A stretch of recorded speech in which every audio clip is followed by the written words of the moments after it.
Thank you. We are going to call to order the special meeting for the Akron Public Schools Board of Education for Wednesday, July 1st, 2020. Roll call, please. Dr. Akbar? Here. Mr. Alexander? Mrs. Autry? Present. Mr. Bravo? Here. Dr. Hall? Aye. Mrs. Mansfield? Here. Mrs. McKittrick? Here. Thank you. And if we could all go ahead and mute, then we will commence with the Pledge of Allegiance. I pledge allegiance to the flag of the United States of America and to the republic for which it stands, one nation, under God, indivisible, with liberty and justice for all. Thank you so much. I'm going to turn it over to our superintendent, and I'd like to thank everyone for joining us in our series of discussions about the Akron Public School District. And today we're going to focus a little bit on academic and program performance. So, Mr. Superintendent. Good evening, board members. Yeah, this evening we'll have a review that we actually went over with our College and Career Academy Steering Committee. Those are some very important, I think, data points that really talks about our programming that we've implemented and how important that will be moving forward. So at this time, I'd like to turn it over to Dr. McWilliams-Woods and Rachel Tecca, who will go through a presentation to review some of that data from our College and Career Academy program.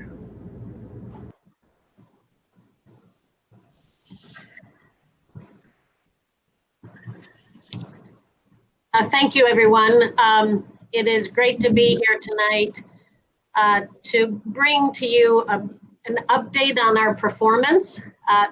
We just talked on Monday about such an interesting year that we had and how we finished with COVID, but it was really important for us to continue looking at our progress, even despite the disruption in services that we had the last few months of school. So tonight we're bringing you some important information about, in particular, our progress in our College and Career Academy transformation that we've been doing in the district, which is pre-K through 12. And we're going to emphasize that, Mrs. Tecca and I, throughout the presentation, because oftentimes the community only thinks of it as high school, but this is a pre-K through 12 transformation. So we'll give you important progress data on that transformation and end with kind of looking forward in terms of what's next and the progress, making sure that everything that happened since March on and then everything that we presented to you all on Monday about our reopening plans. Most importantly, we want to keep the momentum flowing from now through next year and not lose a beat in terms of our transformation that we've been full force ahead in this district. So I'm going to turn it over to Mrs. Tecca to start us off. Thank you, Dr. McWilliams-Woods. It is my pleasure to be able to share with all of you some of the outcome data that really represents the hard work of our educators, our students, our families, and our community partners that really have dedicated themselves to doing the work necessary to develop the skills and competencies that have been laid out in our Portrait of a Graduate. As Dr. James shared initially, this information around College and Career Academies was shared last week at our annual retreat with our steering committee.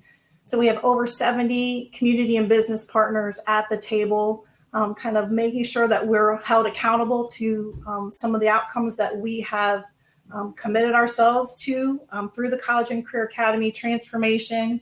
And they also provide guidance and oversight to the College and Career Academy implementation.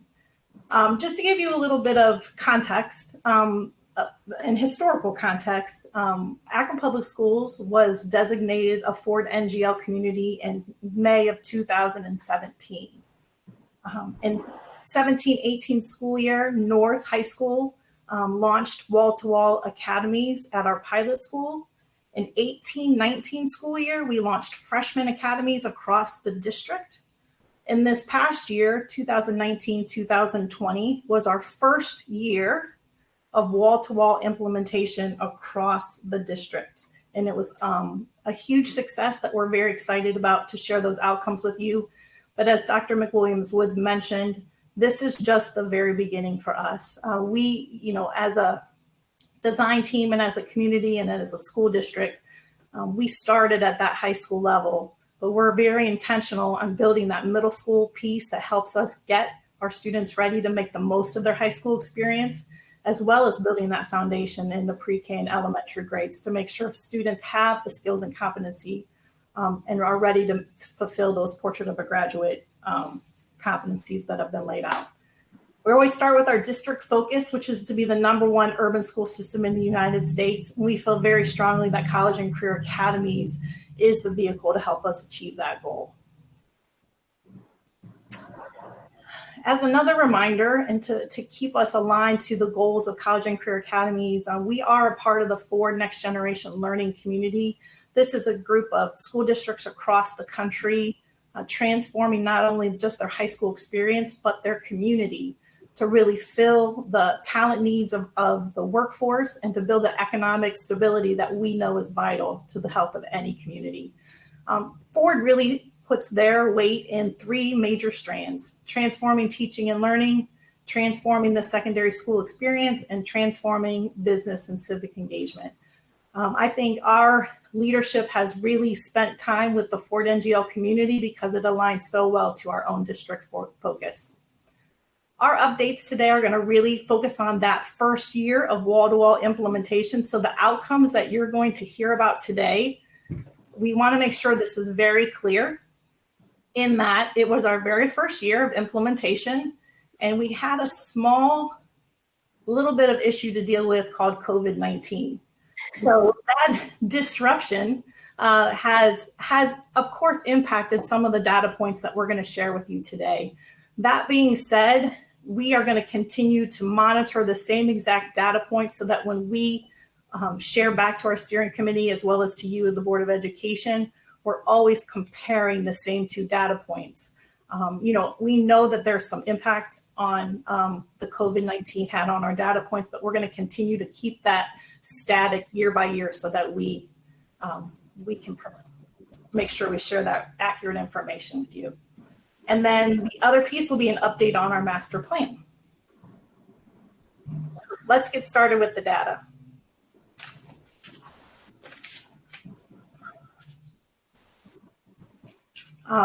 One of the major key strategic partners that Akron Public Schools is very fortunate to have is the Summa Education Initiative.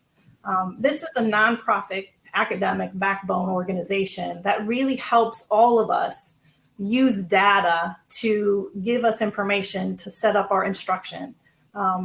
This Cradle to Career Alliance is really that pre-K to 12th grade pipeline with predictive data at different grade level bands that help us make sure we're adjusting our plans and adjusting instruction so that we make sure our kids graduate college and career ready.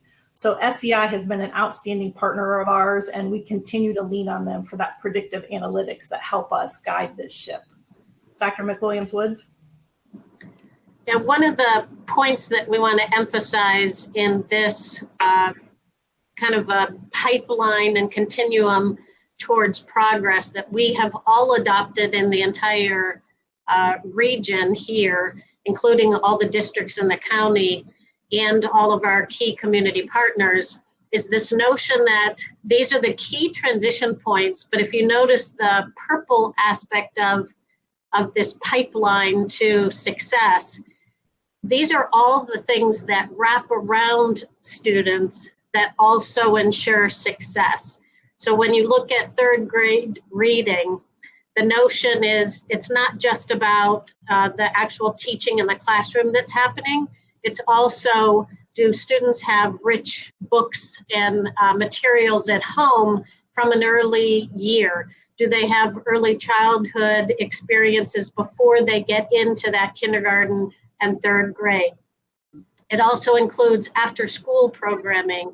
Are they having opportunities and experiences after school to enrich? All of the band around the yellow that you see in this visual represents all of the wraparound that the whole community provides support, as sort of the yellow part is the educators doing their academic piece during the year. I wanted to draw.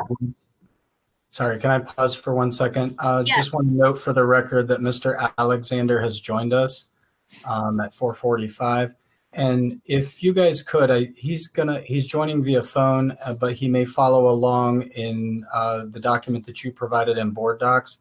So if you could maybe just describe the page you're on and let him know when you're slipping to the next slide there. That's great. This is slide 6 here. I'm actually going to go to something that's not in the handout because I wanted to draw your attention to what's called our district profile. And this is actually linked to right to our Ohio Department of Education report card. And this profile then shows sort of the rest of the story compared to just the testing data that is represented in our report card. And as all of you know, the importance that we place in our district is not the result of one seat time and one test at one point in time. We are much more focused on that whole preparation for the child and wrapping around supports to meet those competencies on that portrait of a graduate that Mrs. Teka showed.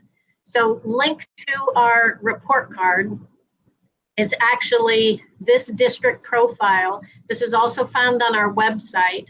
It hasn't been updated for this past 1920 school year yet because all of the data hasn't been completed for the state and submitted for us to update it. But by early fall, it'll be updated.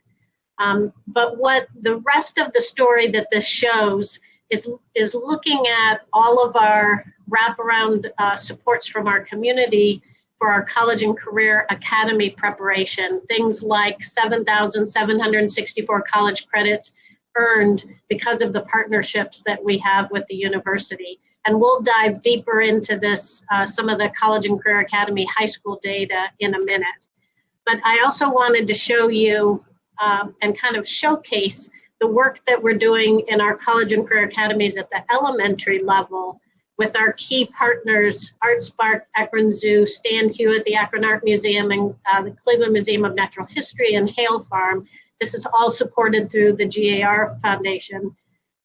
These supports that we and the community partnerships that we have allow 9,000 students, and this has all been progress that we've made over the past 2 years to enable our elementary students to start to engage in the community so that they learn those professionalism skills and they start to do more inquiry-based hands-on learning out in the community and start to solve real-world problems out in the community, which creates the community that we want in this fine city where students care about their community and adults care about their community. All of this is that pipeline to graduate students that have the competencies that our business partners have asked for. And we take that very seriously. When the superintendent came in, he really shifted our whole thinking around that we're not here just to graduate students, and that's not the work and our goal. Our job is to really be the economic backbone for this community, and we're the ones preparing the workforce and good citizens to be able to care about this city. And we take that very seriously, that is our mission. So early experiences like this create that momentum and learning skills at that age that then leads to the middle school, that then naturally gets into the high school where the students dive deeply into their careers that we'll show you in a minute.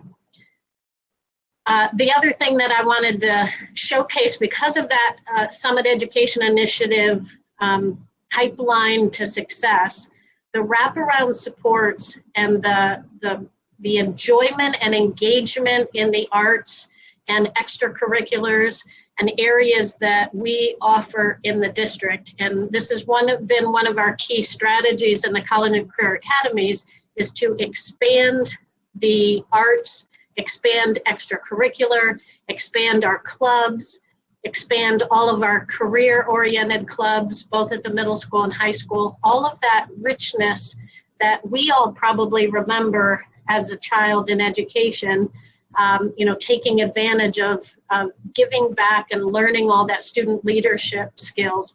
That's the key for us. And that has been a key priority for us to build the systems that we needed. And we've been taking off in that area and making progress.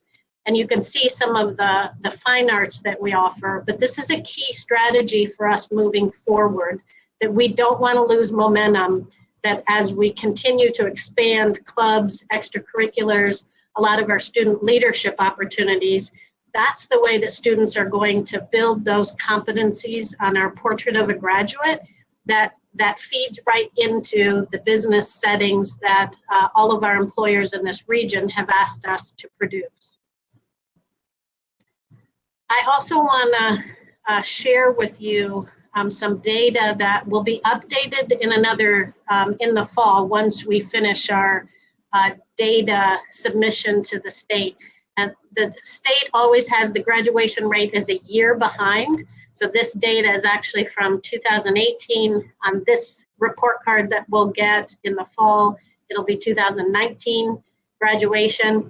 But every year what we do is we look to see what would the graduation rate have been for students if they had stayed with us through their schooling rather than students who come in and out.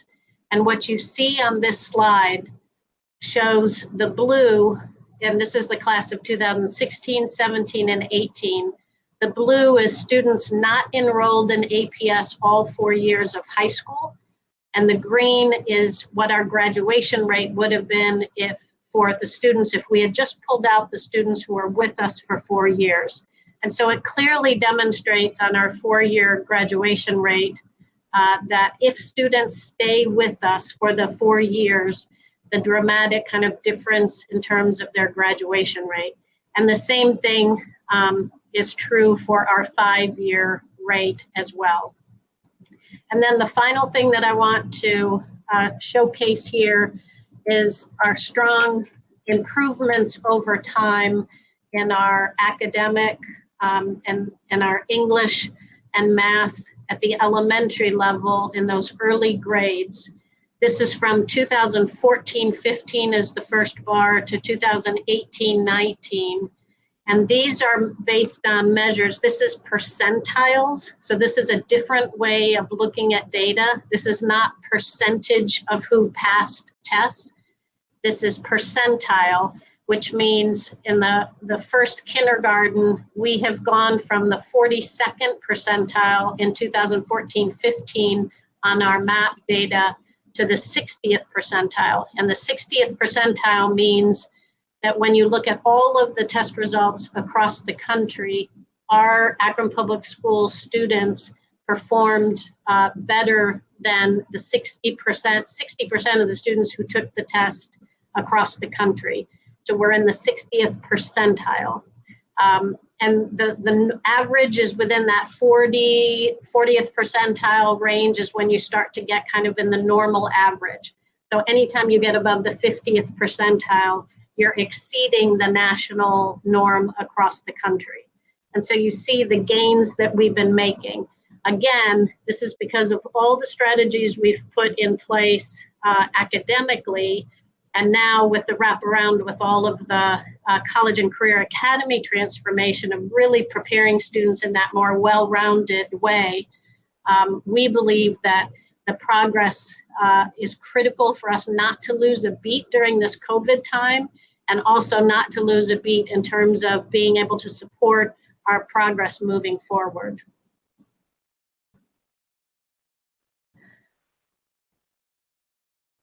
The last thing that I'm going to show you is kind of a visual of the long history of our graduation trends. And this is sort of an interesting chart to look at It has both 4-year and 5-year. The blue line is our 4-year graduation rate, and the red line is our 5-year graduation rate. The reason why I went back so long ago is to just show you what happened in the state of Ohio, where graduation rates were really moving up just as ours were. And then the Common Core standards and all the new assessments came in, and new graduation requirements, and everybody in the state took about a 20-point drop. And then you could see sort of the recovery since then. The blue line actually does go up here where we converged for our 4-year graduation rate, and it's increased to 80.2%. And then our 5-year graduation rate has improved to 83.8%. And the state average is at 85.3%. You can see over time, particularly with our college and career academy transformation these past few years, that continued increase. I'm going to go ahead and turn it over to Rachel, and we're going to take a deep dive into the pathways now and our actual results for our 9th grade academy and our 10th through 12th grade cohorts.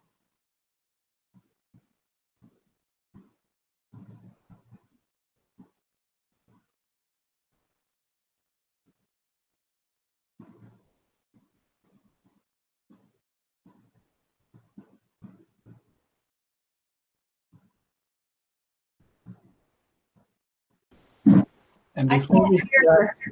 can we just confirm that Derek is still on?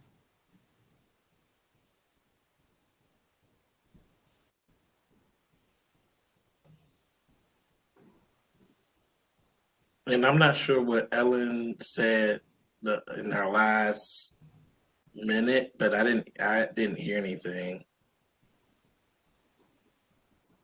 Okay. I was just clicking back to make sure. Can you all hear me? Yeah. Okay. Yeah. All right, we'll go back to Rachel then. And while Okay. you're doing that, can I hear from you? I'm sorry. Yeah, Derek, I was like, make sure Derek's on.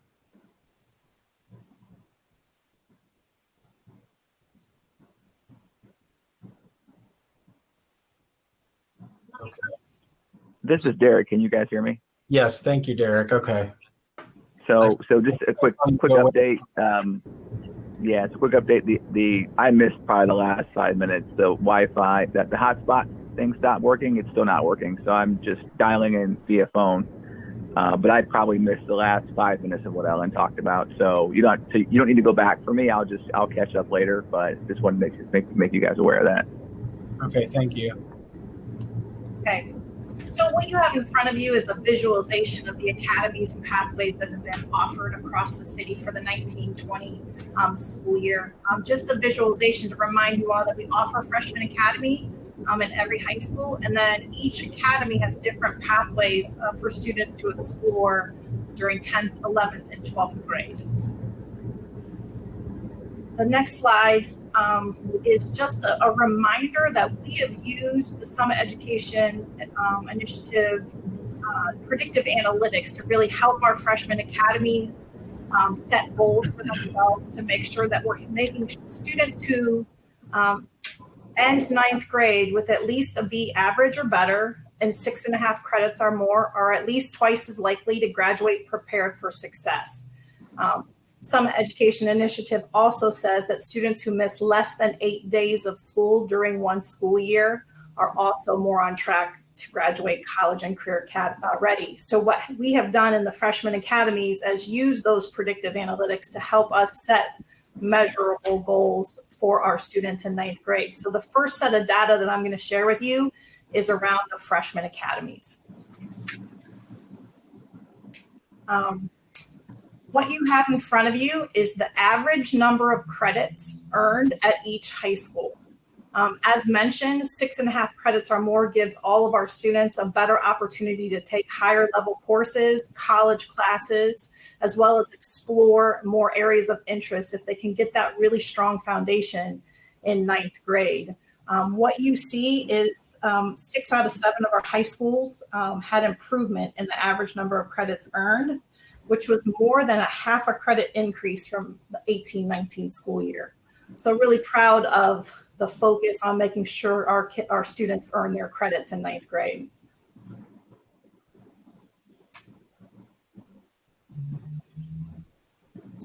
The second slide is basically we're making sure that more of our students are earning that 6.5 credits or more. We are tracking the percentage numbers. And so when you see the information shared in front of you, we have over a 12% increase in the total number of students who are hitting that indicator across the city.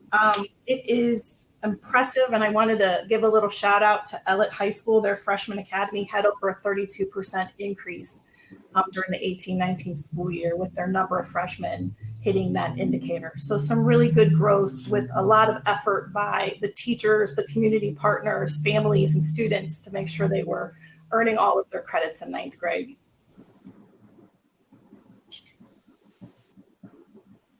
The next slide with regard to the freshman academy really focuses on grades, right? So when we talk about credits, we're talking about students who earn a credit with meeting those minimum level of expectations.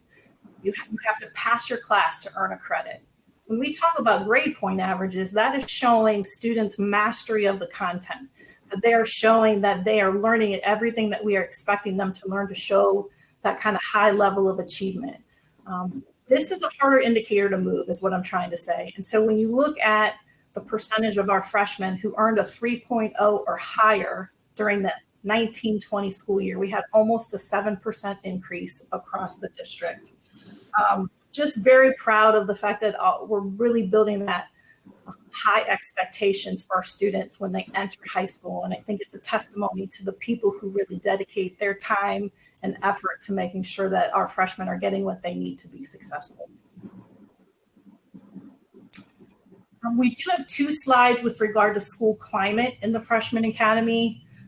We are looking at measuring out of school suspension and in-school suspension. As I mentioned in the steering committee meeting, we know school climate is critically important, and we know we have work to do around school climate. But what I think you see with year 2 of implementation, as a reminder, freshman academy was in year 2 of implementation, was really concerted effort to teach explicitly the behavioral expectations, hold students accountable, and reinforce those skills on a daily basis so that we're learning all the professional skills necessary to not only be successful in high school, but also be prepared for life after high school. So we have a 12% decrease in out-of-school suspension in 9th grade. And if you go to the next slide, we had a 38% decrease in in-school suspension in 9th grade. So that's a little update on what is happening in the freshman academies across the city in year 2 of any implementation. Any questions or comments about the freshman academy and their outcomes? Ms. Autry?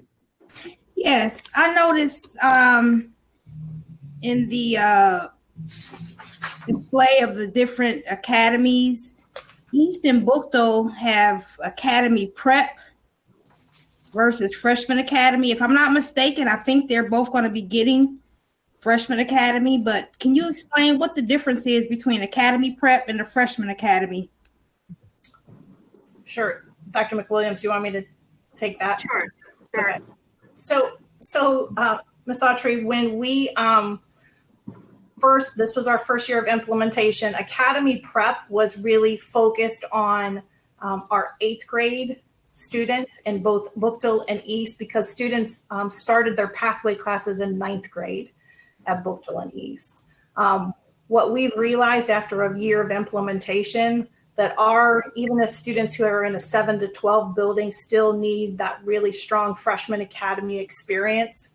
So we are shifting that in the 2021 school year to build that true freshman academy in the 9th grade at Bookto and East. So why was it that way anyway, though?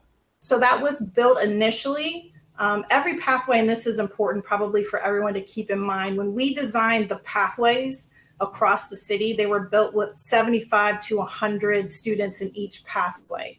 So to be able to offer a variety of pathways at East and Bookdale, we had to include the 9th grade as part of that enrollment piece to be able to offer a variety of pathways. If not, we would have been limited in what students could have access to it at each of those schools.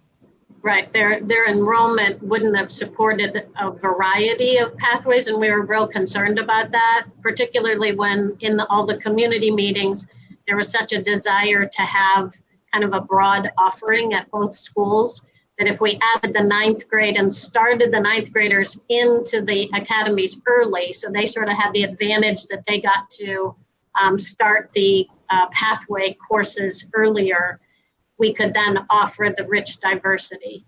The faculty and students have said, though, that they feel like they don't like being kind of off a different schedule as the other schools and starting in 8th grade versus 9th grade. So we've tried to make that adjustment going into next year to go ahead and have them back to a traditional 9th grade. And we've been able to do it in a way that we're not dropping a number of pathways. So am I correct then that you mentioned the variety, so now that they're going to have freshman academy, is that going to affect the variety then that's going to be offered, since that's what initially? Right, no, we have been able to do it in a way because enrollment at East, for example, has really been strong in terms of over the years, they've picked up additional students.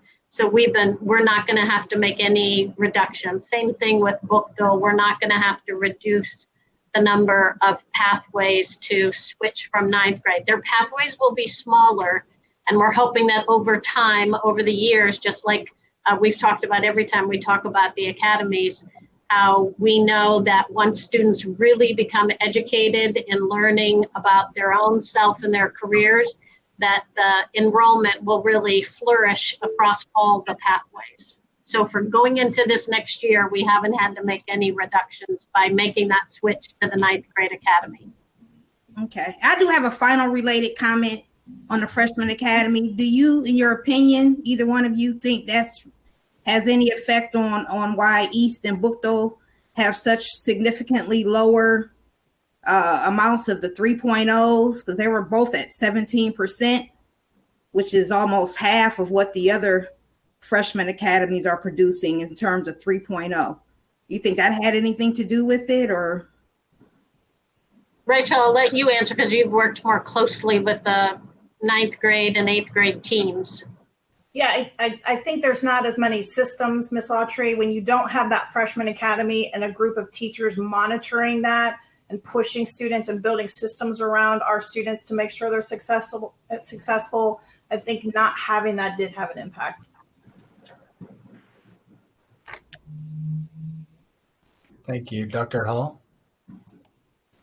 So first, let me just make sure that you can all hear me. It's just testing. Can you all hear me?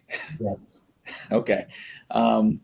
So again, yeah, several questions. The first one was, and I apologize, I was having some technology issues and probably missed 5 minutes of the presentation. So if you've already discussed this, just feel free to say that and we can follow up offline. But my first question, though, to Ms. Teka, is there was a slide earlier on in the presentation where you talked about SEI and that predictive analytics. I was really interested in hearing, did they design their own predictive analytic algorithm, or are they using another company's, or is there a coalition that produced the algorithm that SEI is then using? I guess I was really interested to hear more about that, because when we get into sort of using terms like predictive, in relation to certain, in relation to students and student outcomes, I just want to make sure I have a better understanding of sort of the origin story behind that. Yeah, at Summit Education Initiative, Matt Devers was their senior researcher, and he's now the executive director of Summit Education Initiative. And so he designed all of the predictive analytics based on national research on these key indicators. And so he is able to take all of our data, and he does this across the county. He has access to the data for all of the districts in the county and is able to look exactly at predictors all the way back to kindergarten and first grade for later success. And he has a PhD in this all data science that he's able to put this together for all the districts. It's incredibly valuable. And that's the pipeline shows the key transition points and the levers that impact that is kind of packed behind that. But then he also works with each district and he shows us based on our own data exactly what are the red flags throughout K through 12 that we need to pay attention to that predict later success, which is wonderful. Yeah, I mean, so I guess, and thank you for that. I guess, what my thought is I'd love to, if we could organize sort of an offline, orientation for those of us who are interested in learning more about that.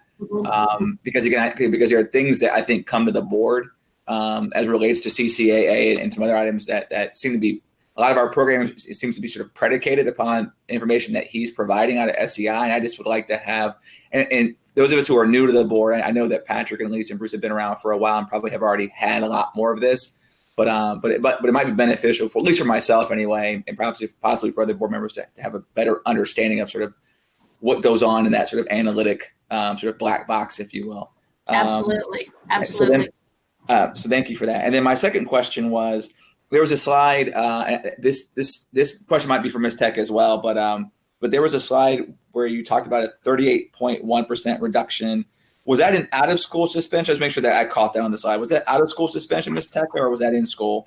That was in school suspension. In school suspension, okay. And then, so to that point, was there a multifactorial sort of reason for that reduction? Like, was there one in particular type of incident that we saw reduce, that we're linking back to the start of this of the college and career academies? I guess I'm asking, like, are we saying that there's a correlation or a causation there?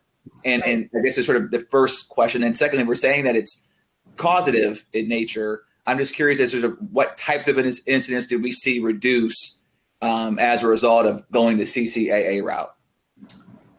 Really good question. What I would say is this: we finished this data, compiling this data for the steering committee last Wednesday. What we will be doing is turning this data over to our building school improvement teams to really dig into their own individual data, to really tease out all of those kind of intricacies that you just mentioned. From a big district point of view, when I look at just the overall trend with freshman academies, I would say, looking at the high functioning teaming that is happening in 9th grade with our teachers, our community partners, and our families is wrapping around supports for students and helping them through that transition to high school and supporting them through learning all of the things that they need to learn that first year of high school to be successful. I would venture to say that's probably the most influential piece that have been implemented. And that's from teachers and principals and family members seeing that outcome. But we're going to let our buildings dig into these data points to really figure out exactly what they need to continue and or move forward for 2021. Yeah, and Dr. Hull, I would just add to that one of the major elements of the College and Career Academy transformation is that small learning communities that Mrs. Tecca keeps referencing, that we've taken these big, comprehensive high schools and organized in these academies. So one group of teachers, of the core academic teachers and the elective teachers, now are assigned to this group of kids. It's typically around 250 to 300 kids. That they own those kids. Now they're meeting weekly about those kids instead of kids who are just moving about a large high school and seeing random teachers assigned to them throughout the day. And it's very difficult to have those teachers then talk to other teachers that have those same kids. That was what we used to look like. Now we're organizing so that the teachers meet about those kids that they're serving in their academy, their freshman academy, and they're talking, how did they do in your class? Oh, he was tired in my class. He's not doing his assignments in my, why don't I reach out to him? And all of that personal nature of it, I think is the transformational part of this work. And I think that data is, we saw it when North was our trailblazer high school, and now we're seeing it across our other high schools. Thank you. So just have a follow-up comment, one more question. So I know that when we were when the new board members sort of traveled to Nashville to sort of go through the orientation, I know Ms. Tecca, Dr. McWilliams-Woods, you were there with us as well. Again, that was eye-opening for us, as I think, at least for me as a new board member. And to your point, in talking with the principals there on that trip, they talked about how they believe that there was a high degree of correlation, if you will, causation, perhaps, between their transition to a college and career academy model and sort of reductions in certain types of discipline. So that's the origin of my question about that, Ms. Tecca. Yeah. And then secondarily, the other thing that I'd like to sort of put out there is that I know that a couple of the building principals, at least for those who are at the high schools, they all talked about how they took that individualized data, Ms. Tecca, that you referenced, and they took, so to your point, they went and did kind of that deep dive in it. And then each of the campus principals, at least for high schools, then came to the board to present sort of a state of the state, if you will, to really sort of educate the board on what they were seeing, in that data. So I would be very interested in keen on us sort of the consideration of adopting a similar approach, at least with the high schools, because again, I know that this is where this work started at, and that's where we're gonna have the most data. So that's my comment. And then my last question was, in thinking about sort of the pathways, there's a plethora of pathways that are being offered across the various college and career academies. And I know that, using healthcare as an example, we know that healthcare is 1/6 of our economy, and it's sort of occupies now it's one of the members now, the new commanding heights of the economy, along with education. So I understand why we offer as many pathways as we do around something like education. My question is working with 8th and 9th graders. I can imagine it's challenging to create enough time, if you will, to adequately explain the differences. Because as I looked at it, it kind of runs together for me, and I'm an adult and actually work in healthcare. So I guess my sort of question / concern is, how do we, and I get that this is a work in progress, right? I mean, Rome was not built in a day either. But I guess my question is sort of, how do we sort of ensure, or what's the process that we use to try to get these students as much time to understand sort of the differences and nuances between, again, something like healthcare, where there's like 5 or 6 different pathways across multiple schools, like really helping them to sort of understand the differences and nuances between those offerings? No, that's a really good question. I think that really speaks to the next phase of our work, which is transforming our middle schools into the pipeline, so students have 3 years to really dig into what their options are in high school and explore. I mean, the ability to really learn what all of those careers are and then see where they're offered across the city. It's going to take all 3 years of middle school to give them those opportunities to learn. And I think that speaks to the work that Mark Black is doing with the middle schools and getting them ready for this next phase. And our plan is to bring to the board sometime this summer an addendum to the master plan that really structures and builds systems to support middle school transformation. So I think you're saying exactly what we've been preparing to share with you later this summer.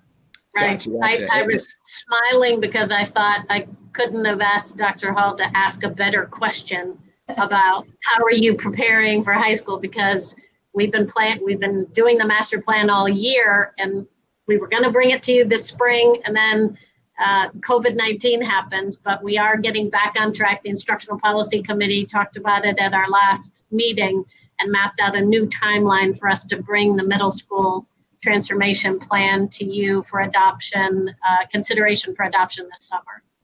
Yeah, thank you for that. And again, my question was not meant to sort of be critical, right? It was just sort of, I know that Yeah. So Summa, for example, is a partner over at Bookdale. And so I know that I was one of the folks that went to Bookdale for the junior high day when the 8th graders were rotating through. And they had 5 to 6 minutes per station. There was just no way that we could adequately explain in 5 to 6 minutes sort of what the Summa, what the pathway, our healthcare pathway was really about. But it was just, again, there were a lot of well-intentioned people, obviously. So a lot of work went into it.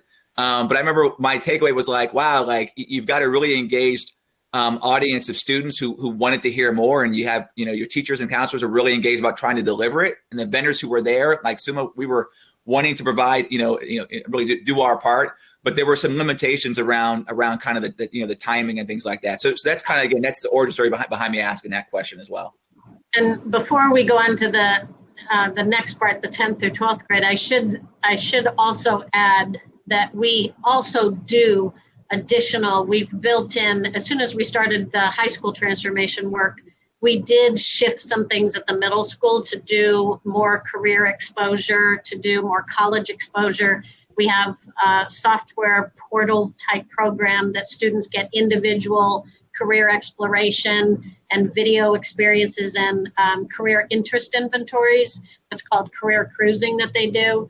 Plus, we have showcases that the middle school 8th graders get to go and go into a big convention center to actually see all of the pathways and interact more deeply. So even though we haven't passed our middle school transformation plan, we've been putting lots of strategies in place at the middle school to inform students on making good selections.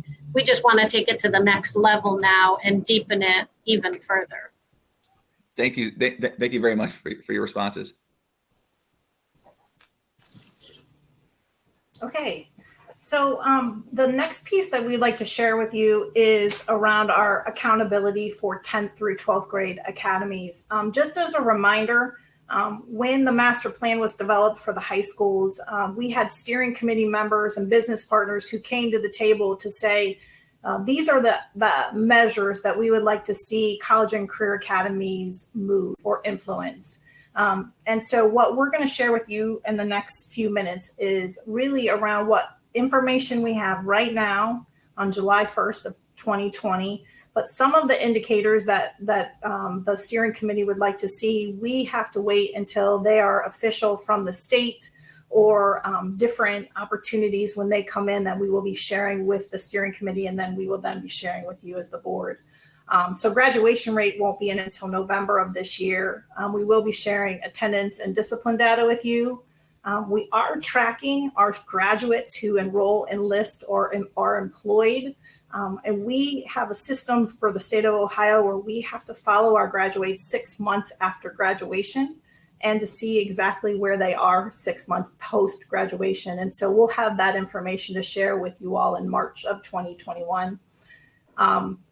About 2 years ago, we set out to measure the competencies outlined in the Portrait of a Graduate, and our business and community partners felt that the Ohio Means Jobs Readiness Seal was the best way to really show those skills and competencies in the Portrait of a Graduate. The first class of 20 graduating class in wall-to-wall academies will be in June of 2022. And our goal is to have 100% of our students in that class graduate with that seal and their diploma. We will be sharing partnership and pathways with you today, as well as the next slide. Our student experiential hours and experiences will be shared in November, as well as partner engagement and satisfaction. Today, we'll be able to share with you some of the higher level courses offered across the city, as well as industry credentials. And then the student satisfaction will be coming in November 2020 as well. And we aren't sharing the enrollment and pathways because our industry sector partnerships will be looking at that today, and I will share that with the board as soon as that's finished. So that first piece that the master plan really laid out around accountability had us monitoring attendance data. And as you can see, for our attendance rate for the 2021 school year, it was pretty flat. we had a very minimal increase in attendance rates across the city. So I think that's an area of growth for us, an opportunity to really figure out the why behind that and see what we can do to influence that attendance rate. One of our most important strategies that we're looking to implement in 2021 is the Get to School program. That's in partnership with the Cleveland Browns organization that Carla Chapman is leading. And so she shared with our steering committee last week some of those strategies that we're looking forward to really making an impact in the 2021 school year on attendance. The next data point is on out of school suspension.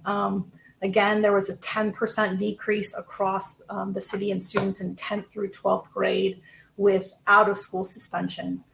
So you see that, as mentioned in the freshman academy data, 10% decrease is great, but we know that we have a lot of work to do around school climate and continually work on building those systems and structures to support our kids so that they learn all of those professional skills necessary to be successful after graduation.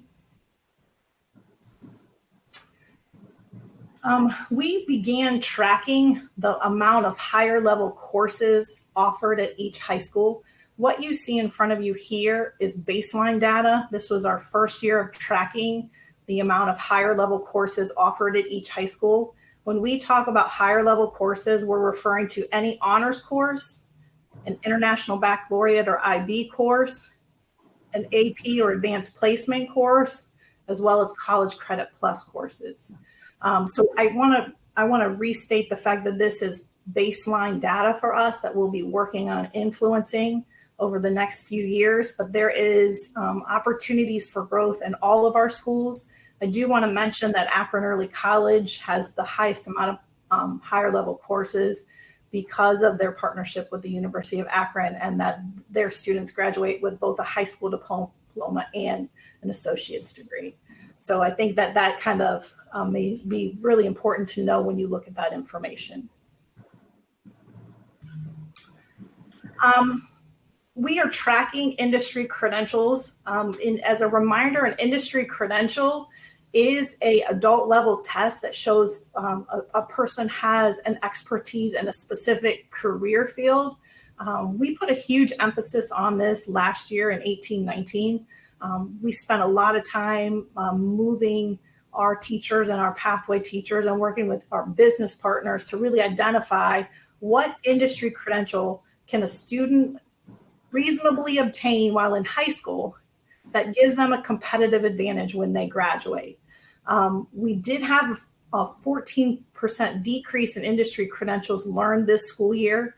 And part of that decrease was the inability for our students to sit for some of those industry credential tests in the spring. And I know that really hurt some of our students. We are continuing to be able to offer students the ability to come in and take tests as it's been allowable with safety restrictions in place. So for example, we have students beginning next week to come into Bookdale to take, to accrue some of their lab hours for cosmetology. And those students could then still earn their industry credential this summer. So this data, as it says, is of June of 2020. I fully intend for there to be additional students earning an industry credential in the next few months across the city. And I do want to just showcase that the year before, when we went up to 1,445 industry credentials, I think it was like a 600% increase or something like that. We had just a huge, enormous jump the year before as we started building these academies and building these credentials right into each pathway. And unfortunately, COVID has impacted our ability, but I'm hoping just because the students didn't take the test this year, they should be able to pick them up next year. You know, if they're the sophomores and juniors and seniors now going into next year, it's not that they've lost the year completely, that they can't pick up the credential. All the preparation they did this year, even if the test was canceled or they couldn't come in for it, they can still pick it up next year, and hopefully we'll see the numbers go right back up. Agreed. The next slide really just shows the shift that we would like to make in college and career academies, in that we're going to start reporting industry credentials by graduating classes. The reason why this is important to move to graduating classes rather than total industry credentials earned is because that is what will be reported to the state of Ohio and reflected on our state report card. So it's important for us when we're communicating information to the public, to our families, to anyone invested in college and career academies, to make sure that that data that's coming up on a report card measure is exactly the same that we're sharing with our steering committee members. So when you look at the information here, this is information as of June 2020 of industry credentials earned by the graduating class of 2020. The last indicator that we'd like to share with you tonight is around partner engagement. And I think, as mentioned earlier, the Ford NGL network has been very invested in the structures and systems that Dr. James and the Board of Education has built around engaging business and community partners in this transformational work. Currently, we have over 269 partners in different high schools, and that can be anywhere from as Dr. Hall mentioned, a career expo opportunity to relevant learning experiences for our students. As a reminder, this is our first year of wall-to-wall implementation, and I think this is a testimony to the community that we live in and the investment of our partners to really make a difference in the lives of our kids. We have 10 of our 15 academies who have a named integrated partner, and that is a deeper partnership within that academy to get fully invested in the learning opportunities provided to the students in that academy. And I do think we have a couple more, Dr. James, coming this fall with named integrated partners that we're excited about. And then lastly, 5 of our high schools have a post-secondary partner that we call a sister college or a sister university. This is taking the expertise of our post-secondary partners and really making sure we're building that strong college access pipeline for all of our students who are interested in the next steps after high school. So definitely a strength for us as a community and the level of commitment shown by our business partners. What you're going to see in this next slide is the total hours given to each of the schools and hours by student, as well as time and talent values. It's pretty impressive when you really look at in 1 year's time what that value looks like. And I shouldn't say 1 year's time because some of these partners came on the first year of freshman academy. So this is an accumulation of the last 2 years of total hours, time and talent, as well as equipment and monetary gifts given. It's very impressive, and I think it's really benefiting our students across the district.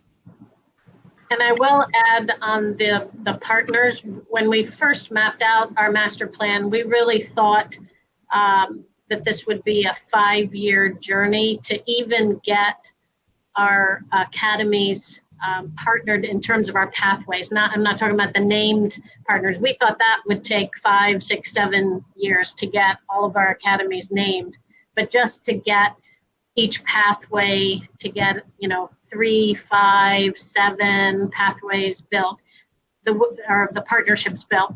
The amount of energy and excitement and enthusiasm from our business partners really was overwhelming. It almost came faster than we expected and that we were planned and prepared for. So I can't say enough.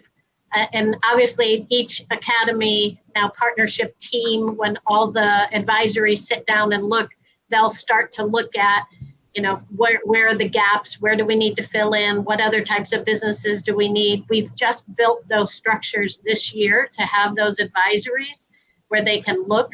And now the industry partnerships will start to kind of compare across schools and look at, do we need more healthcare and how is our healthcare? Do we have the right partners in every single healthcare sector? All of that now fine-tuning the partnerships. Now that we've got the structures in place, will start to happen this next year. Any questions or comments?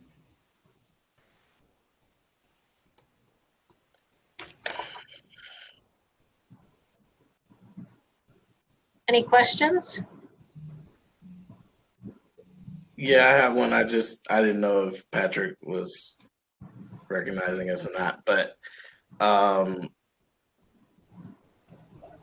when you had that there were so many gifts given, for example, to the pathways, and I can't remember all the different gifts that I remember seeing, but I know I remember there was one for Firestone for like $90,000 or $99,000 or something like that, and I think Kenmore Garfield.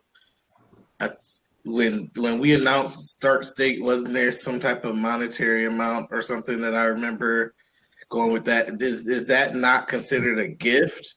Is that considered something else?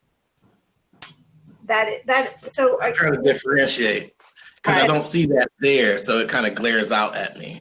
Yeah, that's a really good question, and I can go back and check that, Dr. Akbar. But when we talk about monetary gifts and equipment, those are usually like donations of physical items or grants that they've given to schools. So for example, if Akron Children's Hospital donated patient beds to North, that would be documented here. If Stark State is given opportunities for time and talent for guidance, that would be in the blue column there as far as what we consider time and talent. So when we think of that last column, I think of more of physical items or money that has been provided through grants opportunities versus time and talent.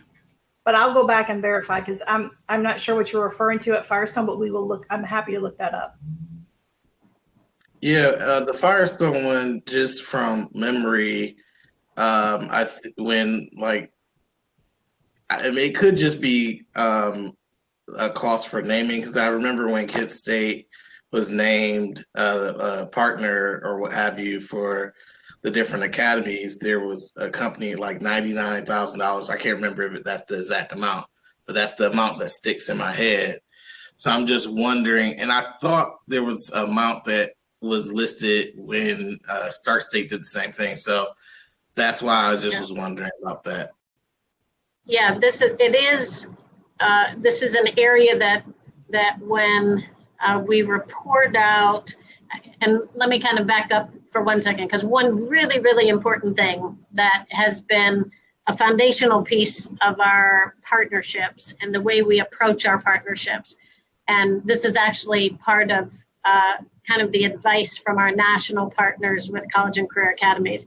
Anytime we approach a business through United Way that brings us together with our partnerships, we never ask for a penny. There's no dollar amount that must be handed over to be a partner. We don't ask for the equipment. We don't ask for any kind of financial money from the partnership. And the reason why we do that is because what we're looking for in the partnership is the time with our students, the access to their business and to their company and to the human resources and kind of the experiential resources that they have. That's what we're after. And we're after their expertise to come and tell us, here's what we want from your graduates, so that they can walk right into either go to college and come back, or walk right into a position here to boost our economy and to make our city fabulous and great for the long term. That's what we're after. So I think that's really important, because we don't ever want the community to think that it's anything other than that.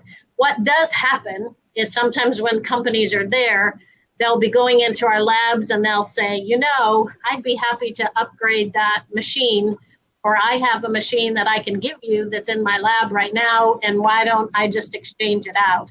And that's where some of these financial, it's the natural things that happen that are more around the equipment and the supplies versus a lot of because we've gotten a lot of other amazing experiences and funding supports through our partnerships, or like at Kent State, some of the summer programming that happens through grants and a lot of that.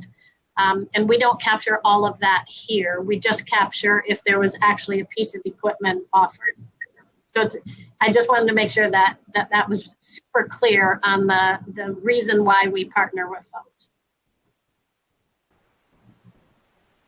Thank you, Ms. McKittrick. I'm looking at the partner engagement slide. If you could go back to that really quickly, please. Thank you. And while I appreciate the blue column with the time and talent, when equipment and monetary gifts are given, how do you try to balance that out? Because obviously those zeros for some of those schools are pretty glaring. And so how do we, when those things are given to the district, how do we try and make sure that the wealth is shared, if you will? Thank you. What happens now is, and the structures that we set up this year is we have the business advisories in place with every academy in all of our high schools. And then we also have what's called industry councils that are sector-based. So we have a healthcare industry council, and this is supported through Connexus NEO, and they facilitate the meetings. So all of the healthcare pathways across the city have representatives that sit on a council then and look at healthcare across the entire region, look at the needs, and then look at each of the high schools and look at the pathways. And so between those two layers, they are the ones who look at the health of the pathways and the health of the partnerships and look at where we need to keep taking our progress moving forward. And so they'll be looking at all of this data and even a deeper dive data than what you're seeing here. And then they'll make recommendations and start working with the partnerships that exists in each of the school. But again, we're not gonna ask for money. That's not what we want. And I know, and the superintendent always laughs whenever I say that, because he's like, I'll always take the money, but our focus is the hours and the total and the time and talent. We just reflected that just to show other kind of secondary things that happen when people offer equipment and supplies.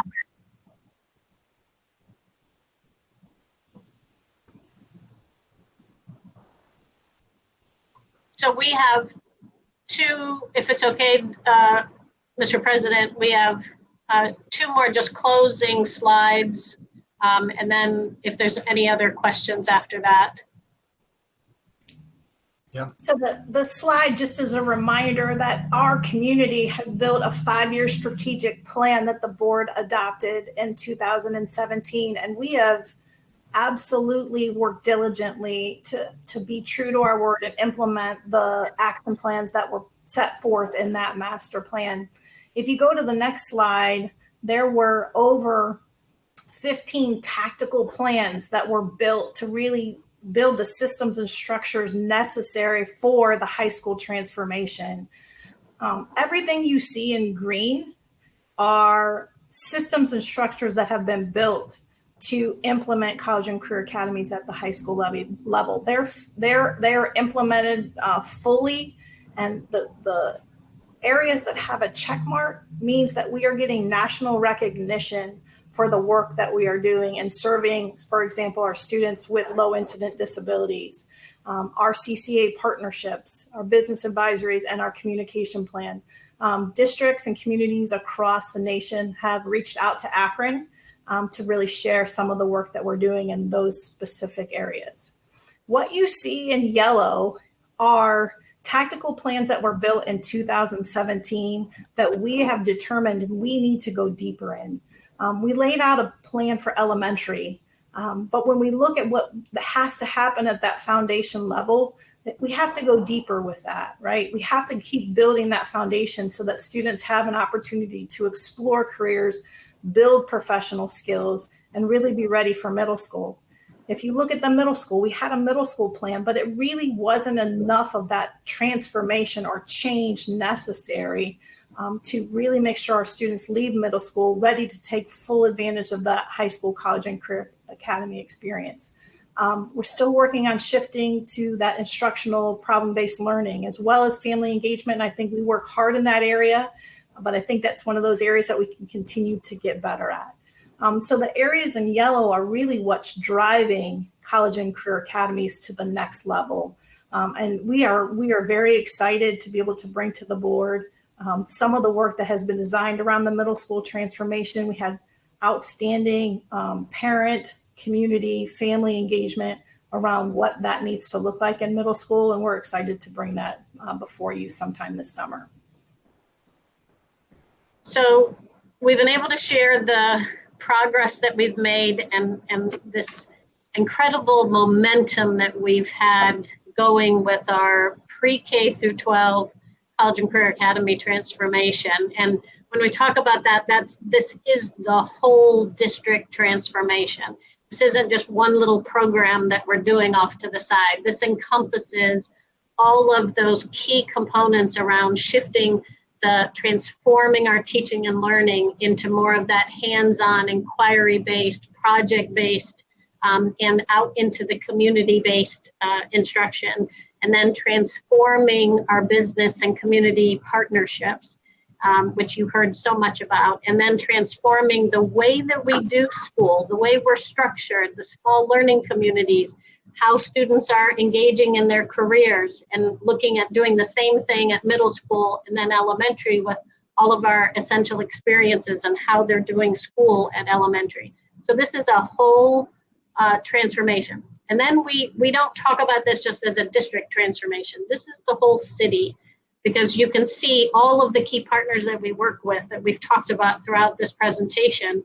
This is how we are operating as the workforce preparation, the arm of the key workforce preparation arm of this community, to make sure that we're preparing students with those competencies that our business partners have asked us to prepare them, so that we can feed them right into through college to the workforce or directly to the workforce. We can't lose momentum. I mean, that's what we're here to say to the board tonight, that we can't lose momentum on this success that we're having to date, and then the further work that you saw in the slides and that Mrs. Tecca talked about that we need moving forward. Our student success depends on keeping all of this programming moving forward to the next level. Our key priorities are to focus on this College and Career Academy transformation with the strong progress and continuing the implementation in the high school, fall launching our middle school transformation and starting that implementation after your board approval, and then winter, spring, finalizing and bringing some additional community voices in for the elementary, and so that by spring, we can also approve an elementary transformation that gets appended to our master plan. So by the end of this year, we would have all three master plans approved, or the addendums to the master plan approved. And then obviously embedded in all of that is deploying the next phase of our equity and racial justice work that we have all talked about so much. All of the other key components, the social emotional work that we're doing, the parent engagement work, expanding all those higher level courses, looking at expanding IB, all of that is built into the College and Career Academy transformation. Those are not separate strategies over here. All of that is under this umbrella that we want to keep moving forward, and we need a fiscally sound district to be able to make sure that we're moving forward. We need a board energized and focused on these priorities. And then we need the staff to be able to continue to be engaged with our community support to move all this work forward. So thank you. Good, thank you. Mansfield has a question to kick us off, or a comment. Thank you. I did have the pleasure last week of listening in on some of the steering committee, and in case anyone's wondering if the enthusiasm has waned, I can tell you that our community partners seemed even more excited after working with our students than I expected even. And, you know, I believe that once you get into one of our schools, you know, that's why it's always my question, right? When someone says something negative, is have you been there? I mean, have you actually seen it, or are you just going off something that you think that you've heard? And I think that's what our partners found. So I just want to make sure that I say that and how much I enjoyed listening to this presentation as well. I got to tell you, the one thing I was waiting for is I was waiting for a moment to jump in and say, yeah, but what didn't work? But you guys cut us off at the pass, and you, instead of waiting for us to ask, well, you know, where did you fall short? You just laid it right out there and said, look, this is not a mission accomplished. We did it. You told us, especially with some of the great questions that Ms. Autry asked and Dr. Hall, you brought out some of the things that you're already working on for next year. So I don't really have a question. I just want to thank you for cutting us off at the pass so that I didn't have to ask those questions. Thank you. Speaking of Ms. Autry and Dr. Hall, we'll go in that order. You both have comments or questions. Thank you. And I just want to commend the whole Rachel Tecca. I know I worked with you closely on this as we implemented this at Bookdo as well as throughout the district. I think it's just really, really awesome opportunities that we have for our students. So one of my comments / questions is, can you tell me specifically what role the sister colleges / universities plays with the academies? And I know that all but East and Bookdo have a sister college or university. So what role is it that they play? Yes. I want to say thank you for that kind comment, Ms. Autry. I enjoyed working with you at Bookdo as well. We got some really great things working over there. And speaking of, I think we have some potential post-secondary partners for Bookdo and East on the horizon. So I'm excited to continue to nurture those relationships. The sister college and the sister university is really taking advantage of the strengths of our post-secondary partners, making sure that they're supporting our implementation of a strong college access pipeline, making sure they're supporting our families on FAFSA completion rates, making sure that we are working with our instructors to bring problem-based learning to life as experts in their field, collaborating around some problem-based learning opportunities that really make learning relevant and rigorous for our students. So we've seen some outstanding examples with our current sister colleges and sister universities. I really love the Stark State partnership at Kenmore Garfield with the inclusion of the University of Cincinnati partnership for that really nice pipeline and for students in that IT field.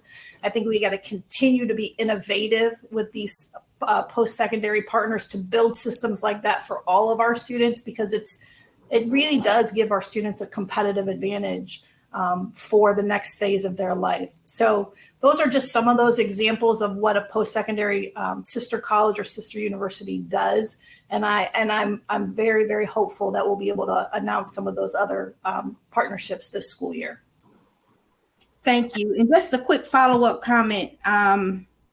I appreciate that moving forward, we're going to be addressing some equity and racial things as it applies. Again, being the East Cluster advisor and my relationship with Bookdo, I'm just concerned about some of the numbers that I'm seeing and the causes and how we're going to address them. So I look forward to the opportunity to be able to address those things so that all the high schools and clusters can best benefit from college and career academies. Some of those numbers are just, I think we could definitely improve upon, the out of school suspension numbers. Although we have a decrease as a district, when you look at the schools that have the high numbers, I mean, to them, what does that decrease mean? Because they're not decreasing. So I really want to make sure moving forward that gets addressed, and as well as the higher level course offerings at those schools as well, so that we can look at every high school and say that no matter what your, aspirations are, it's offered at every high school. Right. And you can see the next level of work and the reason why we put together the structures that we did, so that we have teams examining this. We've got the accountability structures to the board and the steering committee. And we also, in our equity plan, we listed this equity in terms of higher level courses. A year ago, we mapped that out as a primary strategy and started then the data collection to be able to look at that and put in programs like AVID, which is a program at Kenmore Garfield, for example, that works with students to be able to access higher level courses, but also gives them the support so that they're successful in those. And we're expanding that into additional schools this next year, both at middle school and high school. So those are the types of strategies that we'll be able to continue to share with you and update you as the next level of work. That's why this momentum can't stop. Those are all things and programs that we need to put in place to be able to get the equity that we want across all of our high schools.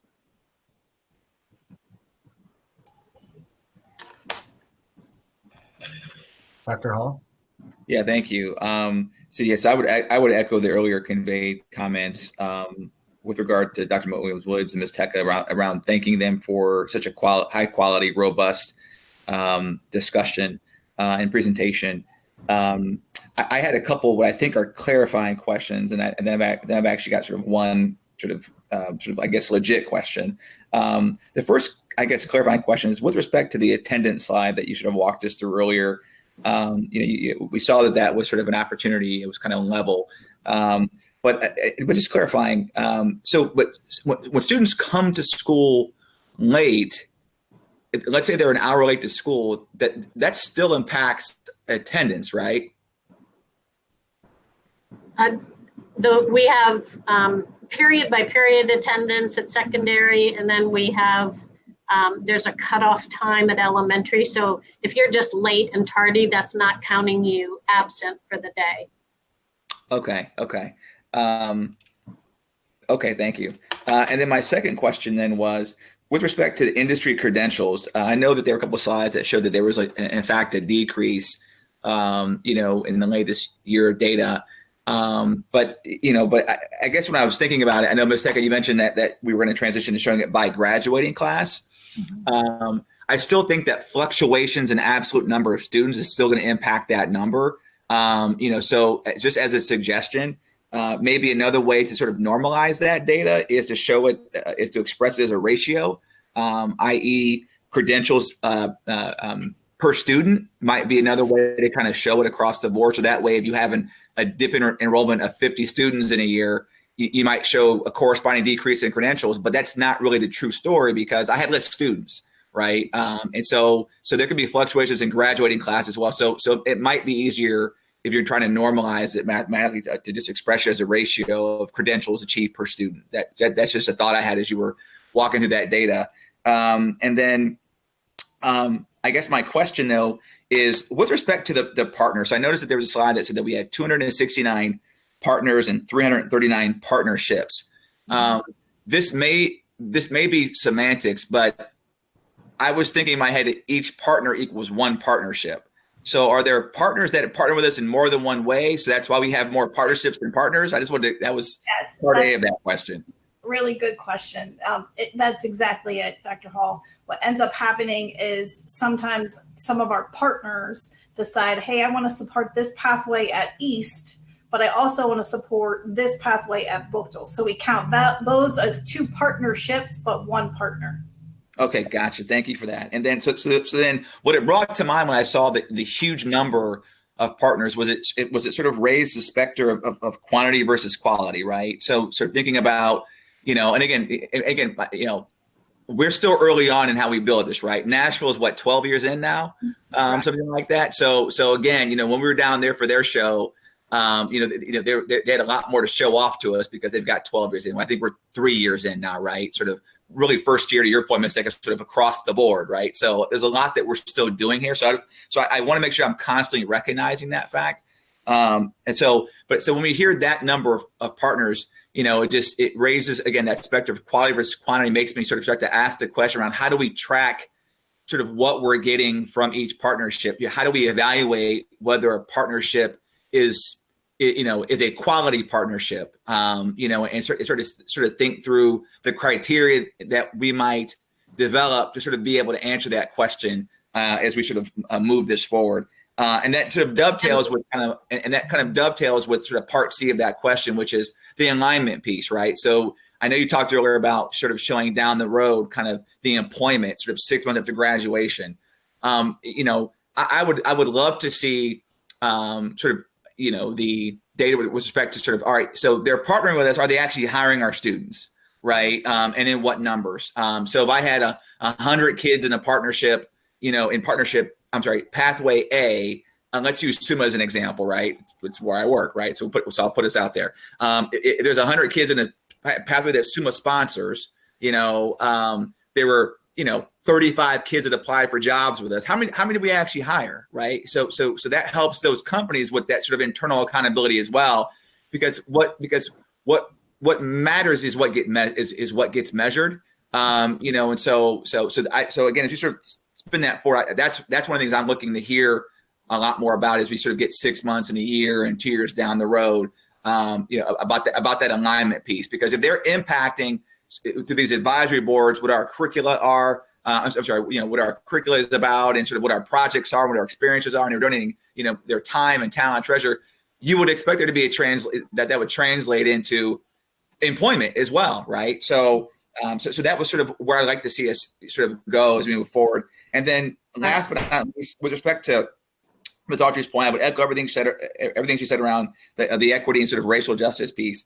The one thing I would mention, this is probably included in what you were talking about, but any sort of work around sort of addressing equity and sort of racial injustice as well, I would suggest that we sort of consider our grading policies and sort of in trying to introduce sort of equity in grading, because I know that there are some districts that have begun to sort of do work around that, and so that's an area that I'm really interested in as well. So would love to see as we sort of move that work out, to at least maybe find a couple of pilot classrooms or pilot schools, if you will, to sort of partner with in that regard as well. So I didn't dare turn my video on because I was afraid I'd lose my connection. But if you could see me, to your point, Dr. McWilliams-Woods, and Ms. Teka, I think you do have a very excited board. I am beyond excited.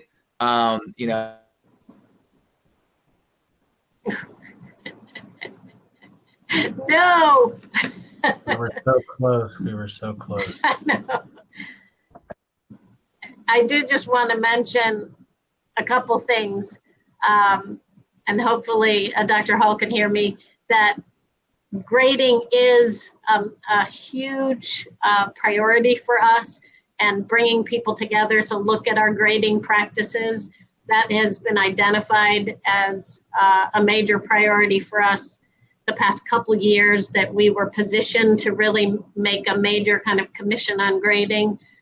We'll have to look to see how that fits into this next plan, but we're hoping we can tackle it once we get school up and running this next year, because I do think that's a primary underlying kind of issue for closing some of those final gaps that Rachel was showing you about the grade point average and that achievement in that 9th grade, hitting those key indicators.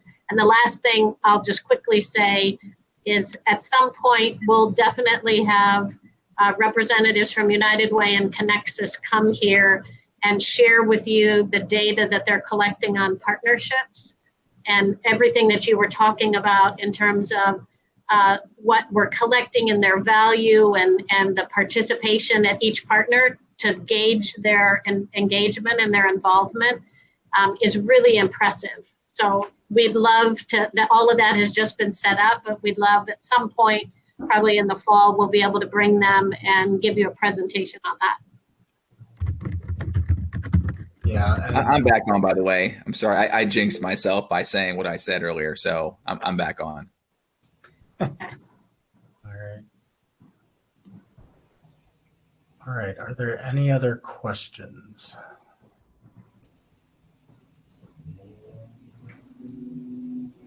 And Derek, there were a few just updates from Ellen that you might catch if you play this back. There wasn't anything. I was texting you and I were texting each other as she was chatting, so I think I missed him too. I'll have to watch him back.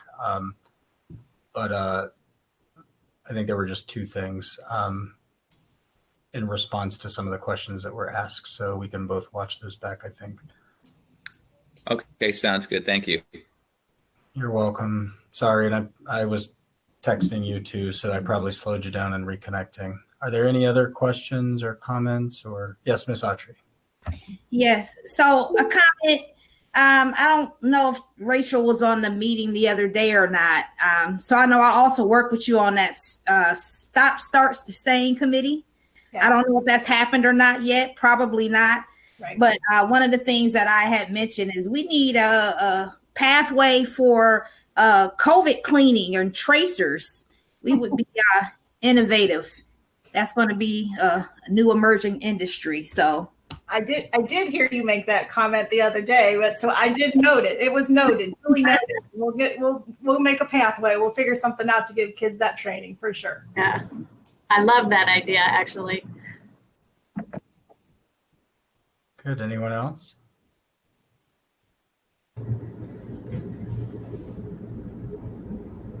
All right, Mr. Superintendent, anything else to come before the board?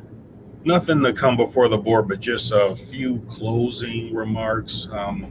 I'd like to thank Mr. Hall for the comments about being excited, because right now we're going to need the board support, primarily, as you prepare for a retreat to help inform our work moving forward. And my whole team's looking forward to that.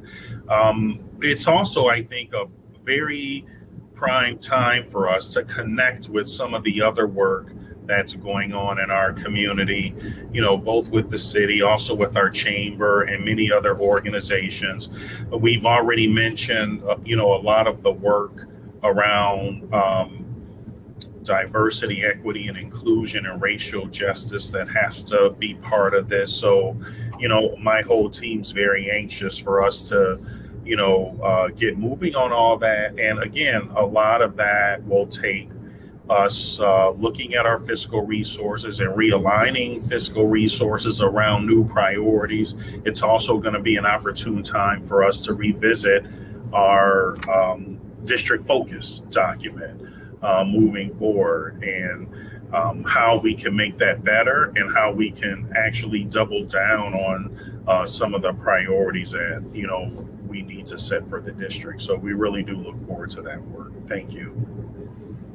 Thank you. I know we do too. Any other questions, comments, final thoughts? Hearing none, thanks again, everyone, for taking the time on a Wednesday night. I hope you all have a good 4th of July holiday. If there's nothing else to come before the board, we'll take a motion to adjourn. So moved. second. Thank you. We have a motion and a second. All in favor signify by saying aye. Aye. Any Aye. opposed? Aye. We're adjourned. Thank you so much. Thank you. Bye, everyone. Stay well. We'll see ya.